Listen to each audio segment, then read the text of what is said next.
Hello, I know it's like you guys have never seen me in so long. I've been off at college, and this is my second year, and I think my last year because so it's been exams, fucking bullshit like that. But God forbid, I'm back, baby, with something new because I kind of forgot my old shit, and I really just wanted to do something new because I had this in my mind because I've been watching a lot of fucking FNAF lore videos to go to bed at night. Obviously not right now because it's 2 o'clock in the goddamn middle of the night while I'm doing this video. Also, if you hear like a massive echo, is because I'm in college and last year I didn't have a roommate, and this year I do have a roommate. He's nice. He's a great guy. We were friends from last year. It was cheaper for us to room together, but he's sleeping right now because it's 2 o'clock in the fucking morning, as I've stated. So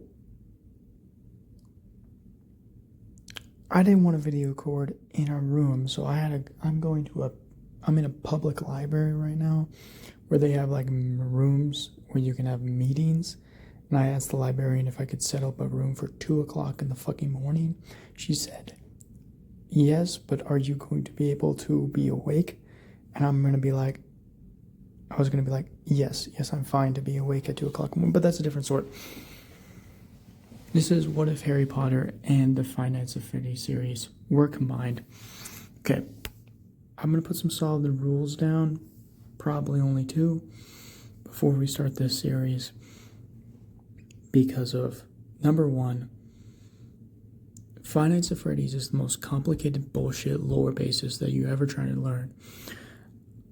I've been watching Five Nights at Freddy's for 4 years now. I've played almost all the games. Not the recent ones, but almost all the games. And I have done as much lore fucking research as any human has done. Maybe not Matt Pat, but that motherfucker is insane, so I'm not even going to go onto his level. I'm not even going to talk about his level. But Matt Pat is a different level. I've watched almost all of his videos from top to bottom, from the first video he's ever made to the now, where it's a new guy all in entirety. So it's like, I know everything. Mostly everything. I've read all the books. I played all the games. So maybe 2 of them. I haven't played 2 of them. I played mostly all the games.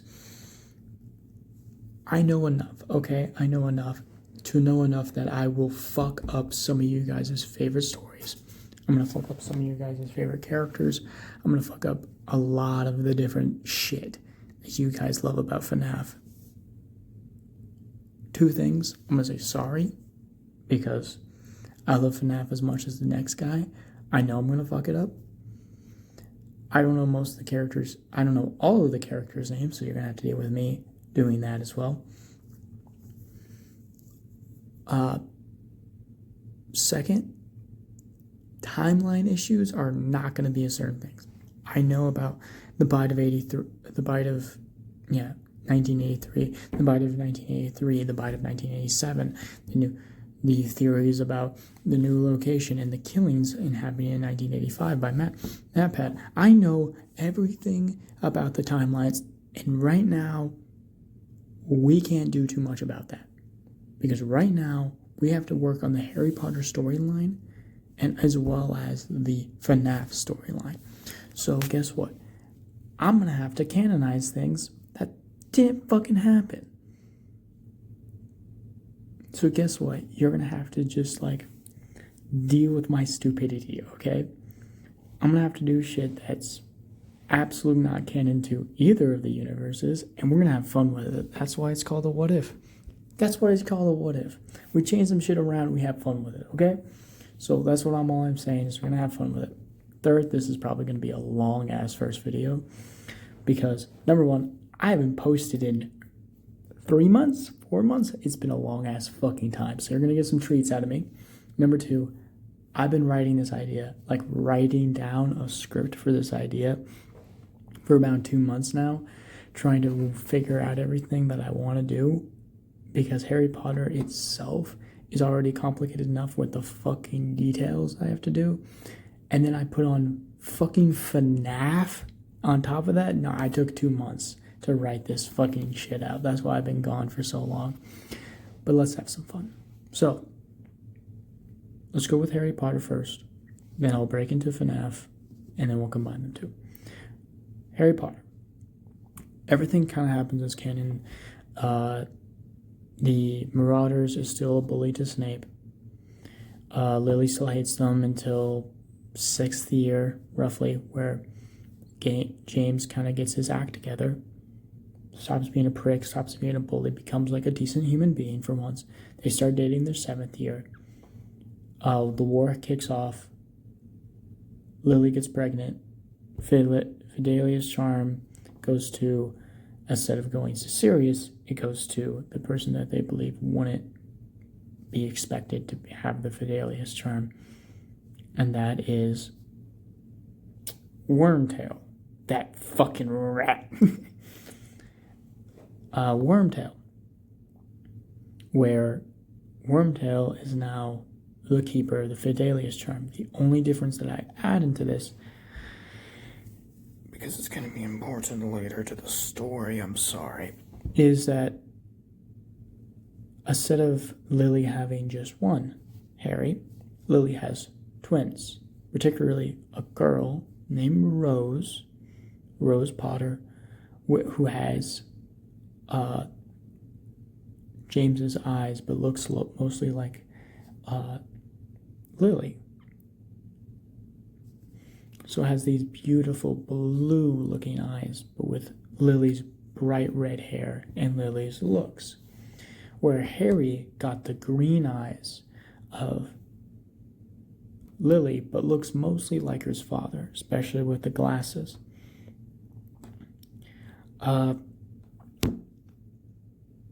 Same thing that happens to Voldemort, but Voldemort doesn't know which kid is in the destiny.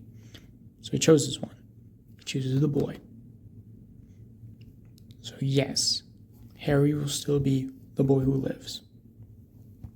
But the protection of Lily's Potter on both of the kids, not just Harry. Harry just has the active protection shown more often because of Voldemort choosing him first as the person that will kill. He was gonna kill both of them. So Harry stole most of the soul, but Rose also has some of Voldemort's soul too. They didn't cut it 50-50. It was more like 75. The rest cutting off to Harry, when the soul got ripped out of Voldemort, took most of it because he was the one who actually ripped it out. But Rose also took some of it as well. That will be important. Maybe later. We both know it's going to be important later. Also, okay, before I hop into the FNAF series, if you don't know anything about FNAF, this is going to fuck you up very fast. I would go and look up FNAF, look up a fucking lore video, go look up MatPat, look up Game Theory and FNAF. Don't watch all of his videos, obviously, more of the recent shit. Look up one of his timeline videos, like more recent timeline video. Because if you don't know shit about FNAF, when I start talking about this is going to fuck you up. With FNAF, we're going to change up a lot about FNAF. Number 1. Springlock dies when he dies a lot earlier in the timeline. It has to. Just to meet up with the storyline of where everything meets up, he has to die a lot earlier. He dies when his Springlock suit tightens up on him and he bleeds out. Like he should have if this was actual real life. So he actually bleeds out when the spirits...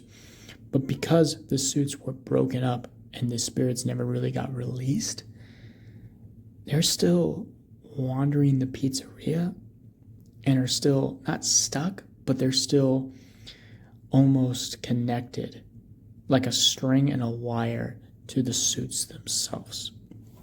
As well as anything that I talk about, again, FNAF is fucking weird.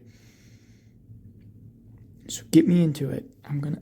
Some of it is me theory basis.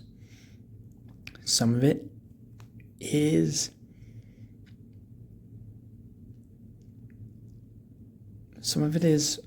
timeline errors, and some of it is me talking straight up facts that most people believe in.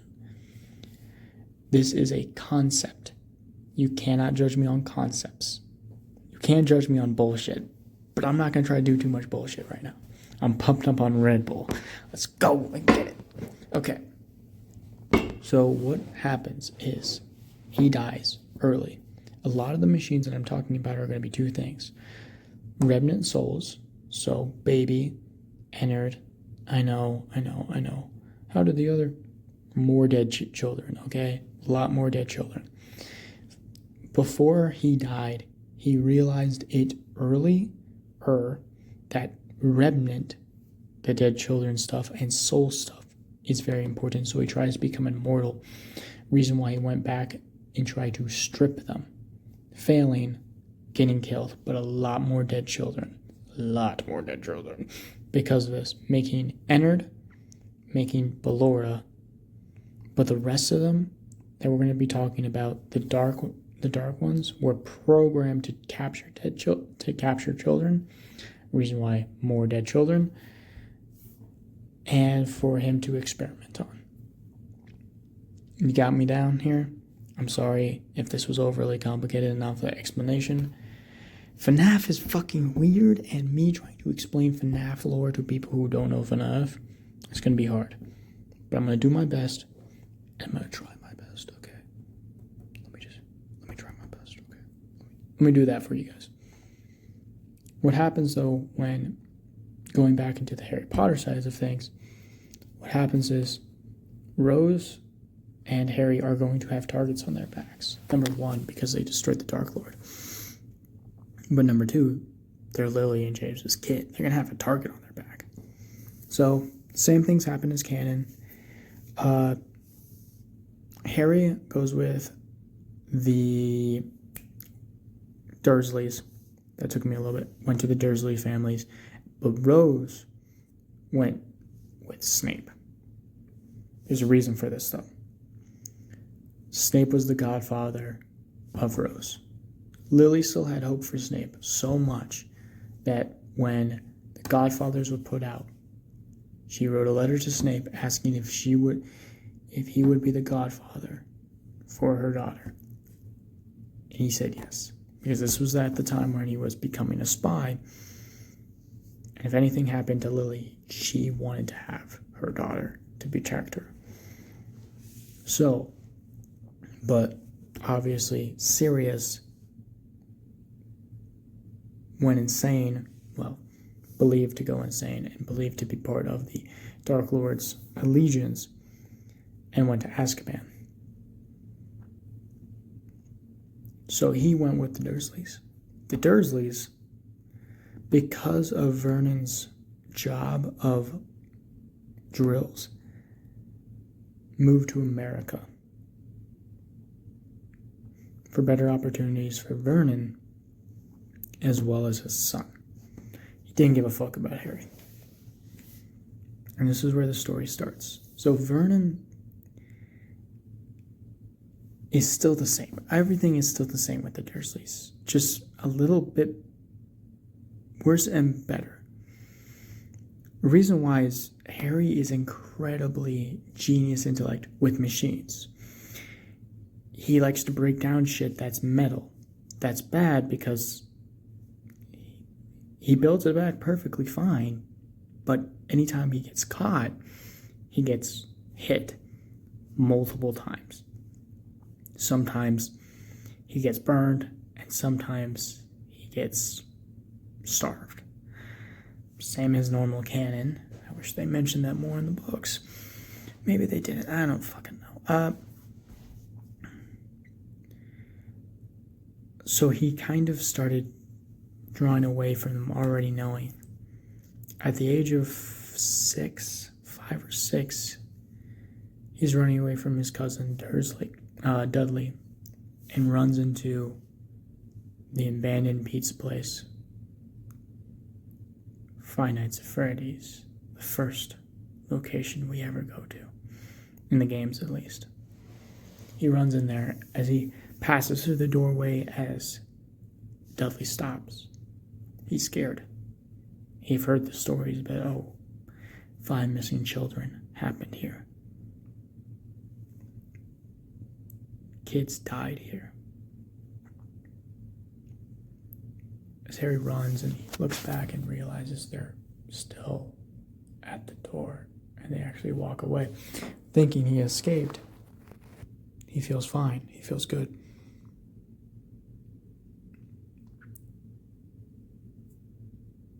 He starts walking around the place itself. It's abandoned, so it's been abandoned for over 4 years now, so it's basically in ruin. But he starts walking as he sees a suit, a golden bear suit. He looks at it. It's interesting for him to see it. His face almost lights up in joy just looking at it. His autism, the tweaker in him, just wants it. He walks up to it as he sees it's a spring lock. It's old technology in a sense of the word. It's old technology, but it's super advanced. It looks like it could be used for humans, but right now it's broken, rusted. He looks around and he goes into the back rooms and finds tools, items, paper. He walks up to it and he starts tightening up screws, cleaning up the rust with rust cleaner, tightening up things. He can almost feel his magic absorbing into it, but he doesn't know what that is. You gotta understand this. This is Harry just working. In his mind, he's working. He's just doing stuff that he thinks would work. And he fixes the machine, but the machine won't move, but the eyes are glowing. But in his head, he knows what he needs to do. So he opens up the chest itself. It's blood in the chest, but he doesn't think about that right now. He carves a little seal with the blood itself, and he moves it, and he puts a little bit of magic into it, almost pulling his magic into the thing itself as it awakes. It takes a breath almost as he fucking takes a step back, like, what the fuck? He takes a step back, he takes 2 step backs, but the thing has 2 eyes looking at him. Glitching, almost. It starts with a female's voice, as the chest, magically, almost in the sense of the word, shuts, closes. Little girl sounds almost. Who are you? Tick, tick, tick. And then a boy sound, almost like crying. Help me. Tick, tick, tick. As he stands up and he realizes this thing isn't a thing where you should be afraid. My name is Harry Potter.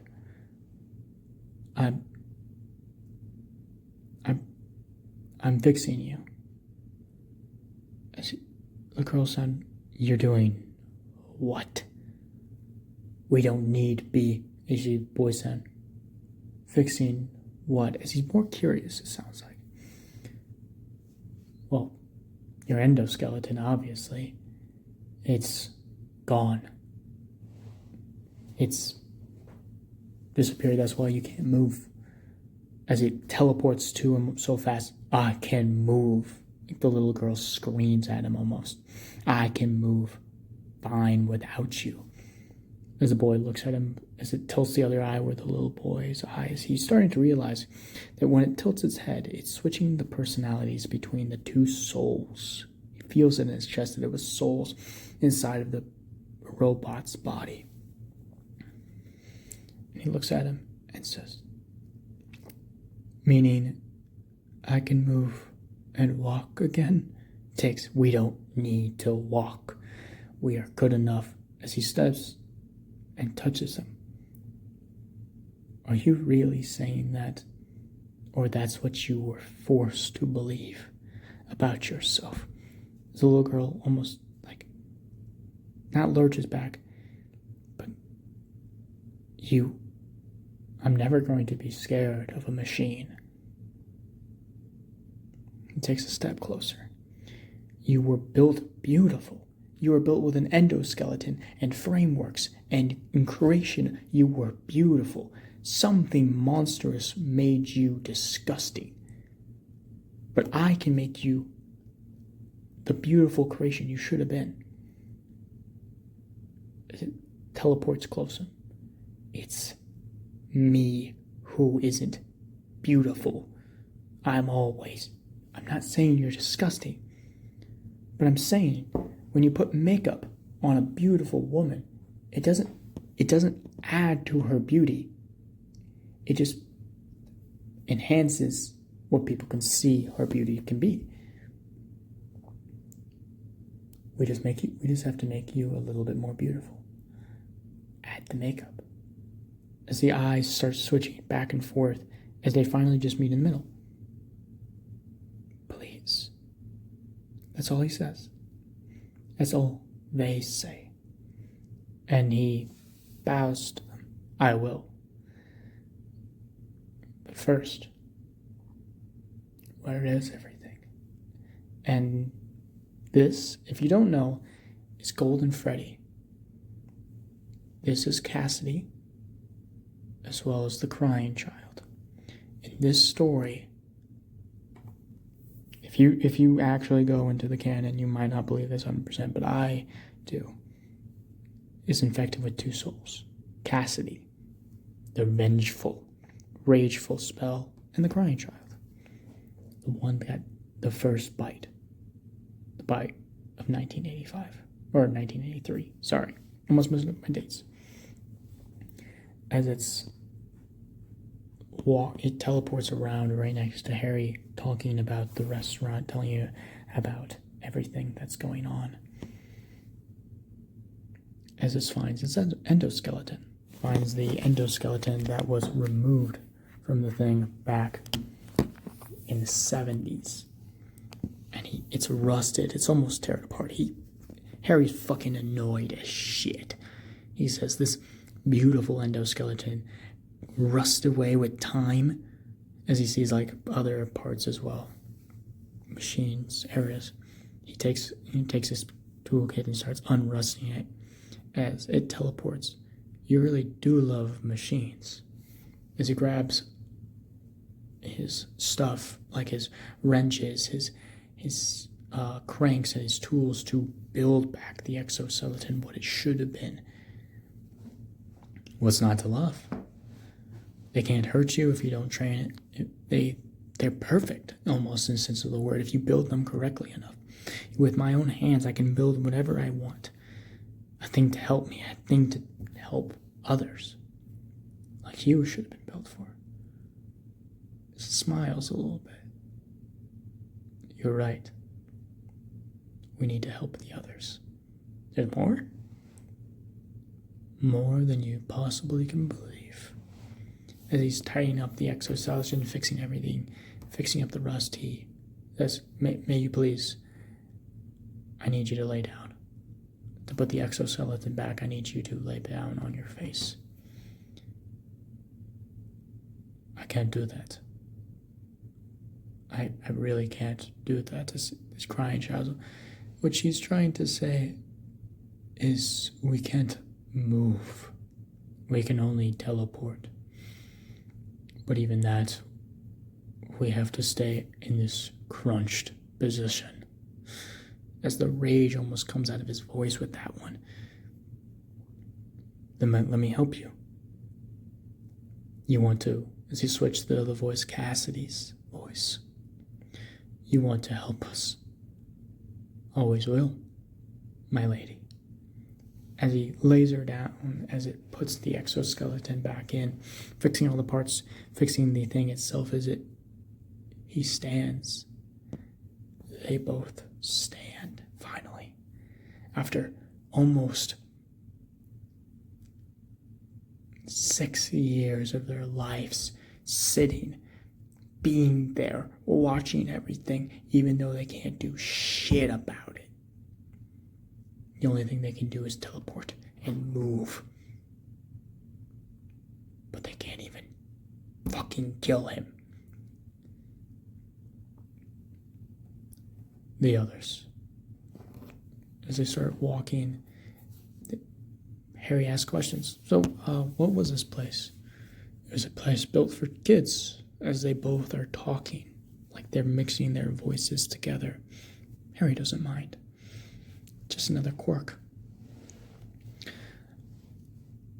It was built for happiness and joy. As they see a brick wall, as Freddy smashes his hand through it and like rips it out, and then does it 3 more times to smash the wall entirety. As he sees a suit, as Harry says, "We should help that one," as he points it, as Freddy walks up to it. As he hears slight breathing, but he's laying down there. His body's never this one, as he picks up his foot and crushes Springtrap's face, killing him. He is dead now. Permanently dead. Maybe later. Maybe later we'll bring him back if you guys like this enough. But right now he's dead. Who is him? Our curator. And our killer. As they walk, as they see parts. These are the parts that were ripped apart by Afton before he got spring locked. The originals. Bonnie, Chica, Freddy, Bonnie, and Foxy. I don't remember all their names. You're lucky I remembered all those fucking names. God damn it. You might thinking, oh, it's not a lot. For me, it is, bro. It is a lot of fucking names, bro. That's too many goddamn names. As Harry says, okay, we bring him back one at a time, separate tables, everything like that, because we need to do this separately, because if I do this all in one area, I'm gonna mess something up, we're gonna fuck up. As Golden Freddy looks at him and says, "You're doing it. You get to decide." As he says, okay, grab this one first. And it's Foxy. He starts grabbing arms, legs, machinery. He picks him up and moves him off to tables. He does that multiple times for all of them, and he starts putting them back together again, fixing them, putting them, every single piece of the puzzle back into their places where they should be. Sometimes a little bit upgrading them if he has the materials. Fixing every single piece into their puzzles. And then finally opening up the casing and drawing the symbol that he drew on Freddy, that he naturally just drew on him, and bringing all of them back a breath. Foxy's the first. I'm almost about to stab Harry as Golden Freddy stops him, grabbing his claw. You know the rules, Freddy. First come, first serve. Foxy, like almost there, almost so close. Do you forget what we were doing? As his anger almost coming out of his voice. Its voice. As Foxy looks over to who he was about to stab, a kid, a 6-year-old child, and he brings his arm back, almost frightened of his own ability. We're not him. Foxy says, we're not him. We're not that. We're not him. He looks up at Harry. I can move again. You can think. That's the point. As he comes back, he goes to all of them and does that same shit. every single one of them standing in morphine. Harry taking a couple more steps back than he did with Foxy, trying to be safe. He won't be scared, but he doesn't want to die either.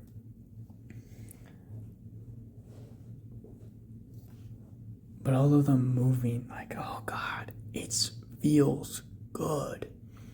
And all of them looking at Harry, looking at this genius inventor of a man, of a child. He's 5. And they look at him and they see their guardian angel. They see basically their God. Because you gotta think, they've had nothing good with their lives. They've been killed when they were children. They've been tortured, and now they can breathe again. They can breathe, and they feel good. As they come to him, and because he's a kid, they naturally feel safe around him. He's not an adult. The ones that hurt them were adults. Not him. He's a kid. So, a couple days goes by of him upgrading their bodies with parts, learning how to use his magic to move the metal with symbols. He sees things with symbols now. He can see the magic itself, but he moves it with symbols, crafting the metal opponents that he stole. So most of them from his grandfather, from the Dursleys, particularly Vernon's job, crafting new things for them, making them better, until a couple more animatronics come in. Baby, Ennard, a couple of ones that are darker, almost scary. They don't really have names. They look like the original, but they're ripped apart almost like they're built for killing. As they show up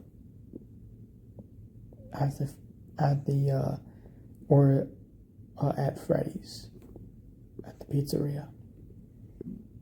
Harry walks in as normal, going through the same spot he normally does, but there's yelling. Baby, I want what you have.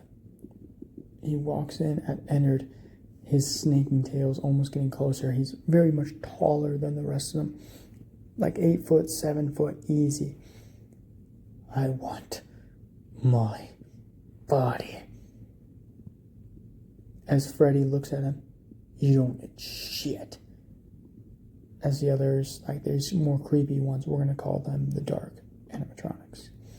Almost body ripped and shredded, but also like there's like claws and stomach lining. I want peace. That's all I want. You got it. Why can't I? As baby's sitting in the corner. And she's alone with something in her mind. Harry can see it. I just want to be a girl again. As they're like Freddy's trying to like keep them calm. Same as like the rest of the animatronic, Bonnie, Chica, Foxy. They're trying to keep them calm, but they're angry, they're mad, because they got something they don't. And finally Golden Freddy walks in and says, you are nothing. You're just treat replacements. You are souls. As Harry walks in, hey. As Ennard looks at the boy and sees something. Ennard almost tries to come at the boy, tries to make him his vessel. But Freddy slams his fist into Ennard's back and slams him onto the ground, putting one leg onto him and saying, don't even attempt it. There's a couple other animatronics come in as well. Baby Rena's Balloon Boy. And, what's her name? Ballora walks in, more of a motherly figure. Everyone calm down. What's your name, boy?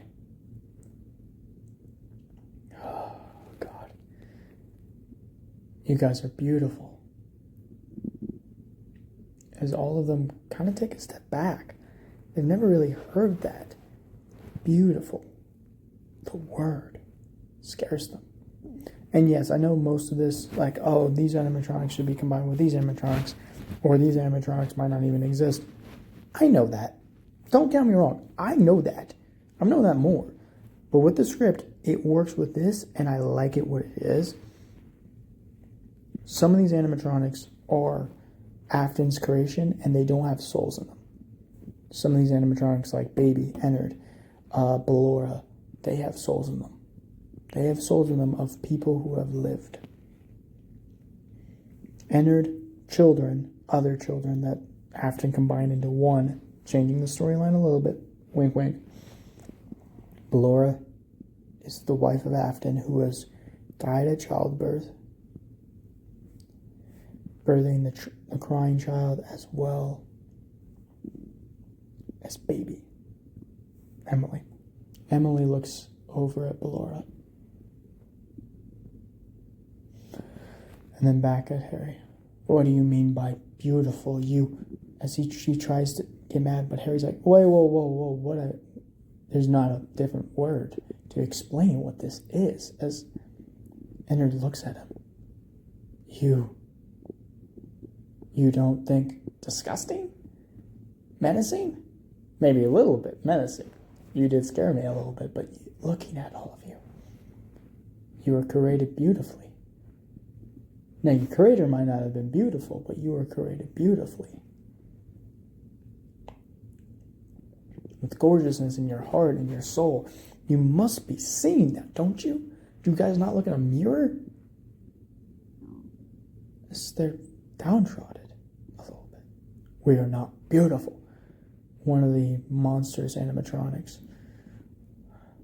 We are not beautiful. As he pulls up a chair, pulls up a what was a table, like a circular table, and he stands up. I am Harry Potter.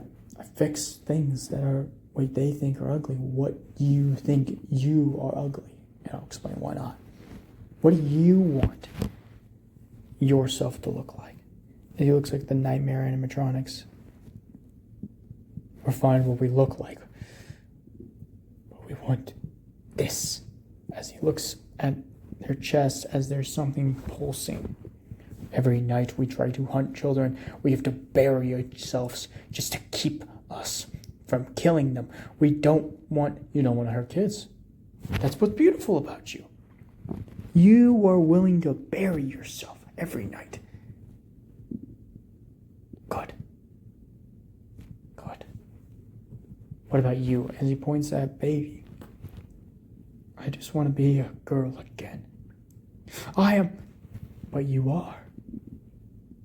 You might be looking like you are a monster, but you are beautiful.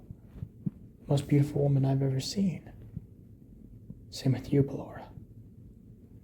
That's what I've heard your name was. What do you want?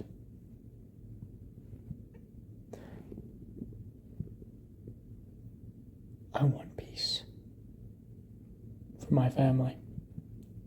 For the rest of these animatronics. And you will get it. But that's not what you want. That's what everyone else wants. I'm asking what you want.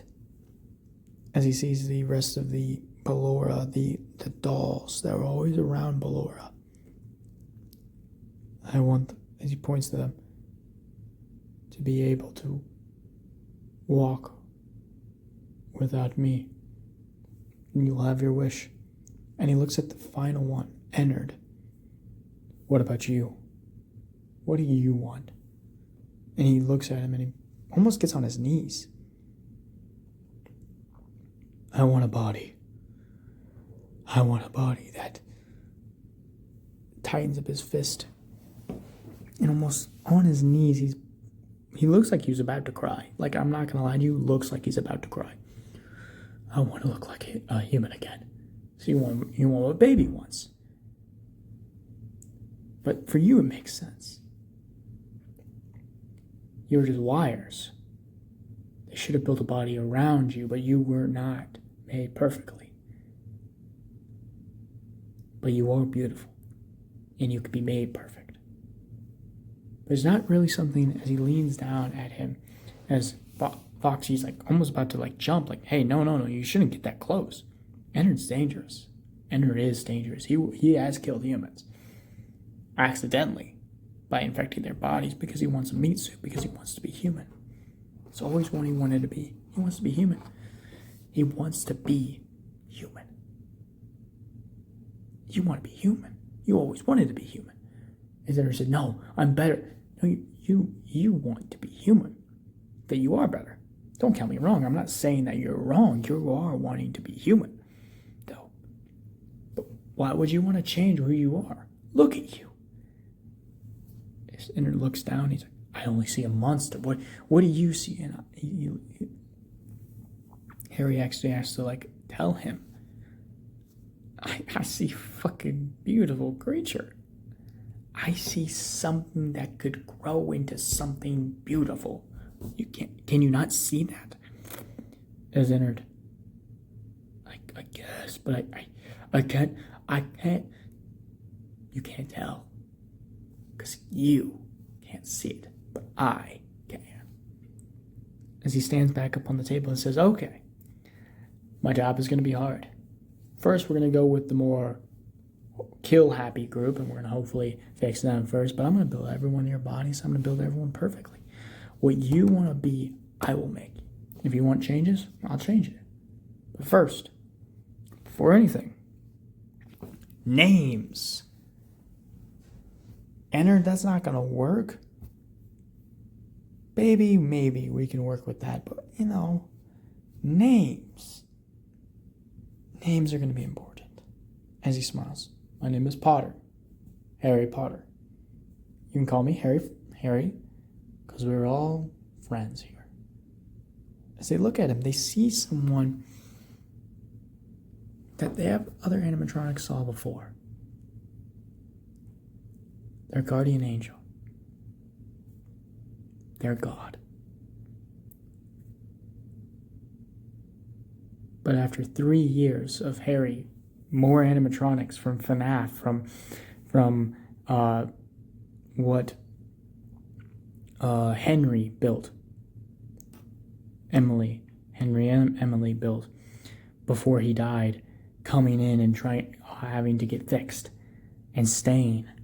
What Afton has built, the destruction of it coming in because he's hearing and getting fixed, getting their code changed, getting their bodies changed. Afton's body finally doing what it's supposed to be doing for years now. Getting burned, getting crushed. Finally. But not by the animatronics, by Harry. Harry has also learned a lot about his magic now, way more than he has before. He now has paper that has seals on them that he constantly uses. Harry's now 8 years old now, though. The family that he has, the creatures that were now his friends, are now his family. He stays way more here than he ever has in the Dursleys, and he fixes everyone. He's 8 now, though. He's getting older, and the people can see that, and that means they're more protective over him. They believe that anything around the corner could fucking hurt him, so they all make a deal. They all know that Harry can be hurt, so they make a deal. Ennard, Baby, or Ballora, or any of the animatronics one will be in his room or in his house somewhere to keep him safe, and one will be outside. That is the rules of rules.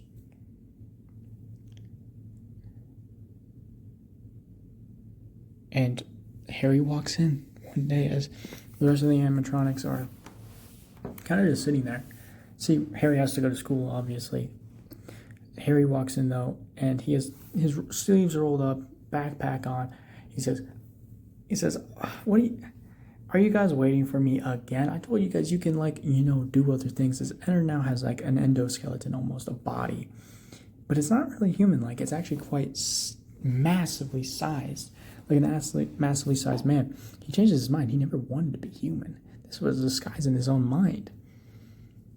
He realized that he's always wanted to be more monstrous, be scary. Like a bodybuilder.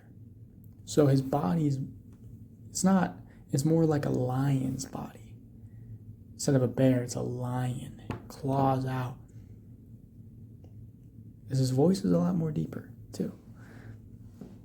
Of course, we always wait for you, Harry. As there's bruises from Dudley whacking him with his new stick he got from his old school as Harry's trying to quickly cover up, but Ballora sees it. Particularly, though, Golden Freddy sees it.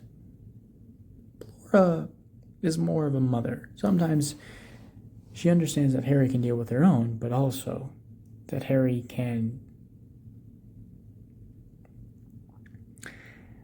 is his own person. If Harry is going to say something, Harry's going to say something. Golden Freddy is not that type of person. Golden Freddy, when they see an issue, they want to deal with it now. There's no dealing with it later. As it teleports, and Harry's like, oh, well, hello, what are you doing there? As he grabs his sleeve and pulls it up as he sees bruises up his left arm. Grabs his other sleeve, pulls it up, there's bruises. As the other animatronics are frozen there. You gotta remember, it's been 3 years. They see Harry as their family, same as every other animatronic here. They even see him sometimes more of closer than family. Because Harry fixes them all. Anytime they have a mistake, a glitch, anything that happens, Harry's on that shit. Like fucking Donkey Kong. On that shit. More than anyone has ever been with them. So, for Harry to have bruises on his body means someone's hurting him. And if someone's hurting him, that motherfucker needs to die. Remember, they've gotten better because of Harry, but their old things are still fucking there. As the dark animatronics kind of stand up, look over to the side. Okay. Someone needs to die. I understand. They start moving backwards. It's like Harry's like, whoa. How do you know? Maybe I tripped and fell somewhere as the dark animatronic. Nope, don't. You have looked at our designs. You know we have, number 1, heartbeat sensors. Number 2, line sensors. And number 3, we have scanned those. We have already scanned those wounds. Those are from bruises. From someone hitting you with a stick. Someone's gonna die. Someone's gonna fucking perish. I understand this. We understand this. Who is it? Tell me. And Ballora says, everyone needs to calm down as Freddy's like, no, we don't need a Ballora. We don't need a Ballora. We needs to kill some fuckers. Okay? That's the end of the conversation, okay? As Harry has to look at him and realize that if he doesn't stop this, Dudley's going to die. And Harry has to think about the ramifications of that. If Dudley dies, what happens? Well, less hurt. But the Dursleys might be sad. Killing people is bad, though. But bruises are bad also. And all of this is going through Harry's mind. And he finally just says, okay. Number 1. If I say his name, and I tell why, you guys can't kill him. As Freddy's like, debatable. That's what I'm saying, debatable. This is all debatable. If you give me his name, I might kill him. We might not kill him. The dark animatronics are like, oh no, we're gonna fucking kill this bastard. Don't joke around this shit. We're gonna kill him. Give his name or not. Hey, okay, let's make a deal. I give the name. I give the reasons why you guys don't kill him. Dark animatronics like, that's a shitty deal, and you know it. That's a shitty fucking deal. As Harry's like, this is the only deal you're gonna fucking get. Okay, Bucksters. As Golden Freddy, who's still standing there looking at the wounds, she's then being quiet. That's a stick bruise. I know it. And he looks up. How the fuck did you know that? I honestly have questions. I have questions for you. Because I know most of these fuckers passed. Some of them's been created very often. You guys were killed. You are a questionable fucking person, okay?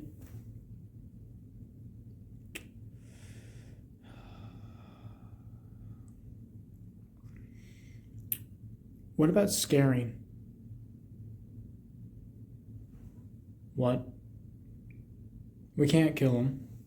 That would draw attention to us and draw attention to you as the other dark animatronic. Does that really matter if we kill him stealthily? Freddy, Golden Freddy looks up. Yes, it does. Looks down again. What if we could scare the absolute piss out of him? Harry's like, so if I give him his name, who he is, and why is he doing this to me, you scare the absolute piss out of him. Don't kill him.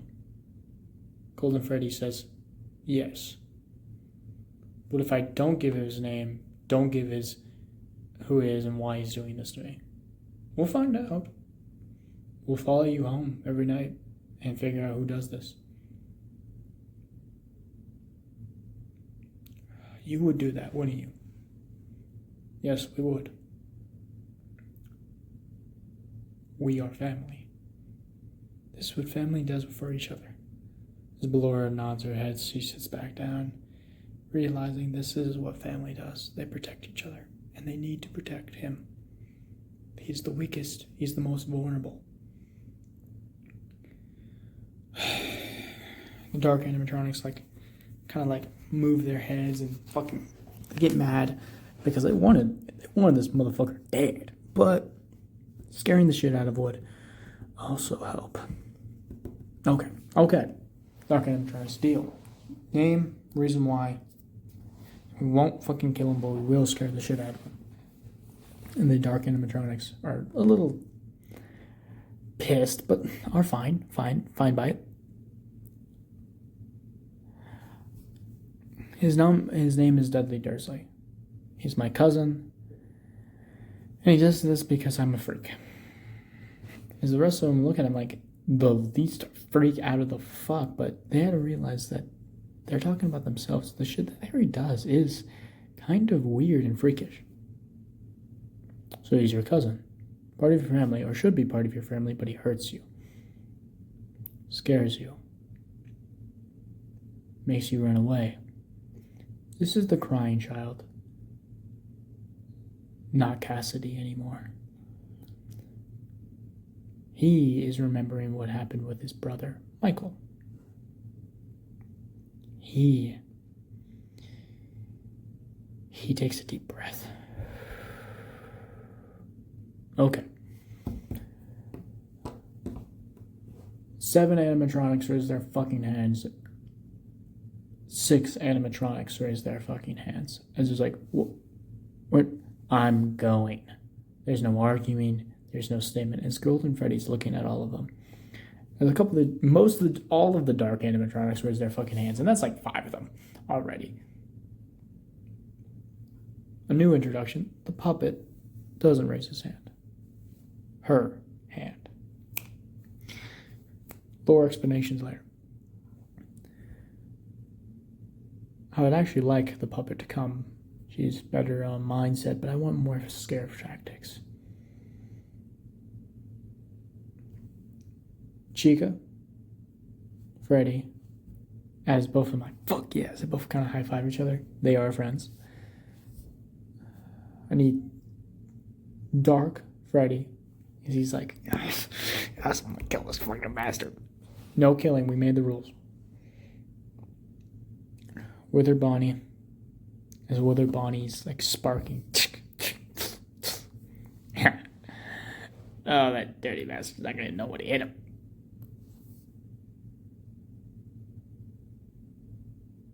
And baby And his baby's like,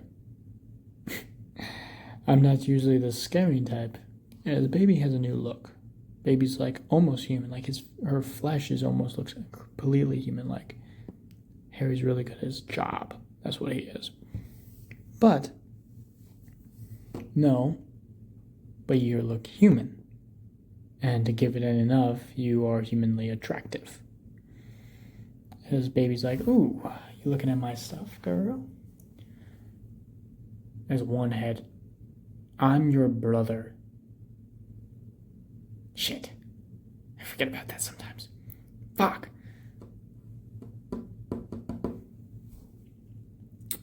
That's weird. You know this, right? You know this, right? You have two. You have two souls. I don't count that. I don't count that. You have two. I'm your brother. You're right. Never mind. I count that. We're not going to talk about it anymore, okay? We're not going to talk about it. But Laura kind of looks over, smiles a little bit at their two, a little bantering. And they do. Just scare the shit out of him. One of the dark animatronics do fucking, particularly Dark Freddy, does kick him in the balls, though. It doesn't hurt him, but, it doesn't kill him, but it does hurt him. Basically, they threaten him and said, if you ever hurt Harry again, we'll come back and kill you. And we'll kill your entire family for abusing Harry like because he should be treated like a family. Not like the monster they are. They go back, and a lot of the issues he has to deal with kind of goes away. A year goes by as Harry and the FNAF crew are building up their own kind of industry, building up their own future business. They realize the FNAF business of building these animatronics are still in stock, but really big business is carnivals, those kind of stuff, and particularly cool looking shit. So they're planning on building things. Harry's already building stuff that helps everything out with it. He's using his magic. He's using his tools. He's a genius intellect with everything else, welding, everything else. But the day in question, though, is a Friday. He's cooking eggs and everything like that, shuts off the stove, and he's putting his eggs on the table as he's eating. This is like one of the only times he can actually eat.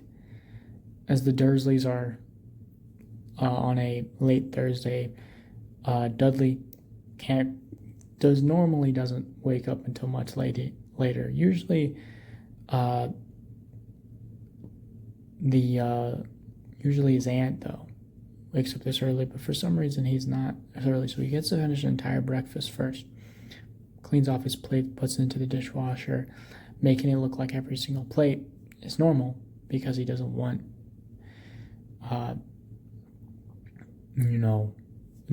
he doesn't want them to realize he's eating actual food. These are eggs that the what we're gonna call the family of the Friday Nights at Freddy's family giving him to eat because they know he's getting underfed in his own house or with the Dursleys. He's cleaning up some things. He's really just wanting to do all the chores that he can possibly do before right ahead going to Freddy's. Vernon goes down, they're doing their stuff, they're talking, but he smells something. He knows what that smells like. They had to fix it at the almost beginning because it was going to become a danger. He knew it was going to become a danger early. It smells like gas. And when he realized that, he looks over as he says, please don't, as Vernon looks up, don't tell me what I can't do. And he clicks a button to start the stove, and it clicks on fire.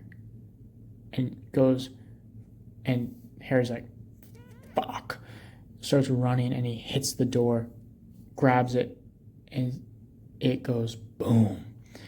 He feels his flesh burn off as his body hits and rips as he slams against the fucking door itself. The door rips off his hinges as he's laying there, as he feels his face cooking with the flames that is breaching his body, as something grabs him. He feels metallic.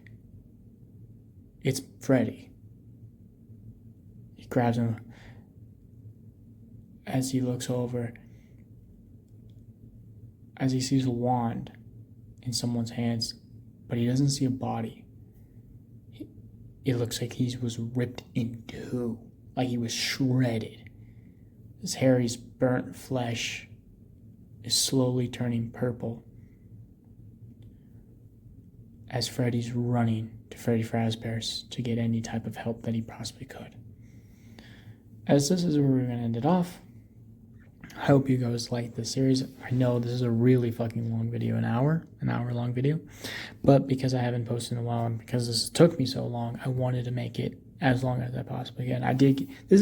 I printed off this fucking script. It is 26 pages long, and I single spaced this motherfucker. So this is like half of what I got, okay? We haven't even entered Hogwarts yet, but hope you guys like it.